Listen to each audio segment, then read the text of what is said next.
Hello everyone, I am Shaista Ansari. This is question number 4 of exercise 7.4 of class 6th. In this question, it is given look at the figures and write less than or greater than or is equals to between the given pairs of fractions. तो यहाँ पर हमें कुछ figures दिए गए हैं, इनकी help से हमें एप्रोप्रिएट साइंस को पुट करना है। जैसे कि पार्ट नंबर ए में दिया गया है 1/6 और 1/3 में से यहाँ हम कौन सा एप्रोप्रिएट साइन यूज करेंगे, तो इसका जो हम आंसर देंगे वो इन फिगर्स को देख करके तब देंगे। इन फिगर्स को क्यों शो ऑफ किया गया, पहले हम उस चीज को समझते हैं। तो इनको इसलिए दिखाया गया है जैसे कि 0/1 है एंड ये 1/1 है। मान लेते हैं कि एक चॉकलेट है, तो यहाँ से लेकर यहाँ तक एक चॉकलेट का एक पार्ट है, तो उसको 1/1 बोला गया। इसके बीच में से एक भी पीस नहीं किया, इसको बीच में से एक भी पीस में डिवाइड नहीं किया, डायरेक्ट इसको 1/1 दे दिया गया।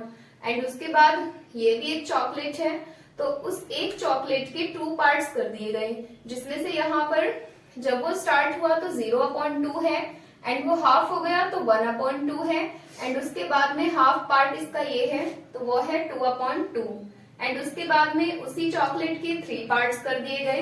अब उसको पार्ट्स में डिवाइड किया गया। फर्स्ट पार्ट है हमारा ये 1/3 एंड सेकंड पार्ट है 2/3 एंड थर्ड पार्ट है 3/3। तो सेम वैसे ही इन सब में भी एक चॉकलेट के इतने इतने पार्ट्स कर दिए गए हैं एंड उनको यहाँ पर उनके लिए फ्रैक्शन लिख दी गई है कि कौन सा किसका कितना पार्ट है। तो अब हमें यहाँ से 1/6 को देखना है, 1/3 को देखना है। तो 1/6 हमारा कहाँ पर है ये देखते हैं। तो 1/6 हमारा यहाँ से लेकर के यहाँ तक है, ये दिखाई दे रहा है कि ये हमारा 1/6 है यहाँ से लेकर के यहाँ तक का। एंड अब देखेंगे 1/3 को, तो 1/3 हमारा यहाँ से लेकर के यहाँ तक है। तो इन दोनों में से कौन सा ग्रेटर होगा। देखिए यहाँ पर किसी चीज के 6 पार्ट्स करने के बाद 1 थिंग उसमें से ली गई है एंड यहाँ पर ओनली 3 पार्ट्स किए हैं उस चॉकलेट के, तो उसमें से 1 ले लिया गया है। तो कौन सा वाला ग्रेटर होगा, यहाँ पर 1/3 ग्रेटर होगा, क्योंकि किसी भी चीज के जितने हम कम पीस करते हैं उतना ही ज्यादा पार्ट उसके पास आता है।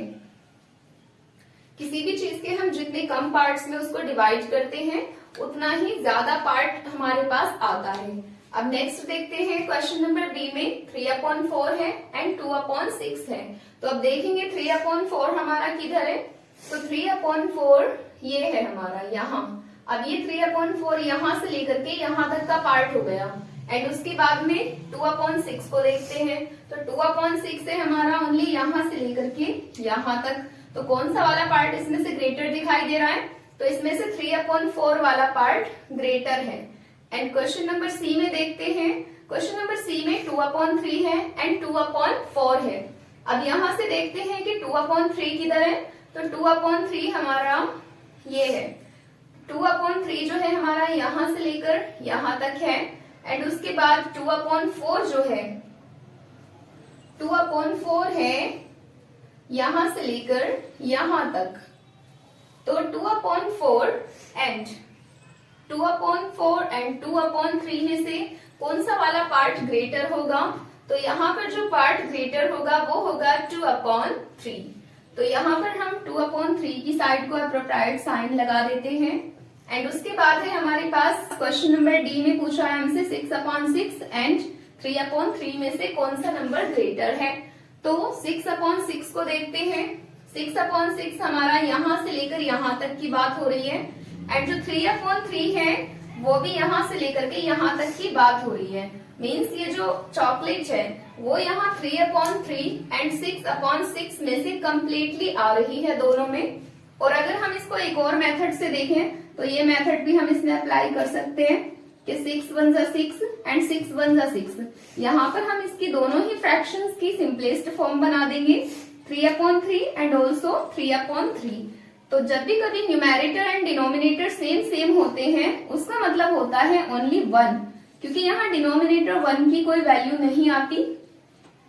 तो दोनों में होल थिंग आ चुकी है, यहाँ पर एक पूरा वो चॉकलेट आ चुका है। तो यहाँ पर दोनों ही एक दूसरे के इक्वल्स होंगे। उसके बाद पार्ट नंबर ई में है 5/6 एंड 5/5। तो अब देखते हैं कि 5/6 ग्रेटर है या फिर 5/5 ग्रेटर है।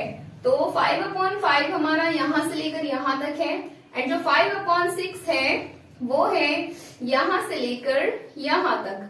तो कौन सा वाला ग्रेटर दिखाई दे रहा है यहाँ पर? यहाँ पर जो ग्रेटर है वो है 5/5, क्योंकि इसका मतलब ये है कि यहाँ से 5/5 में पूरे पीस को ले लिया गया है, एंड 5/6 में ये हुआ है कि किसी चीज के 6 पार्ट्स करके उसमें से 5 को ले लिया गया है। तो इसमें से 5/5 जो है वो हमारा ग्रेटर पार्ट होगा। So this was the answer of this question, and let's come to the next question.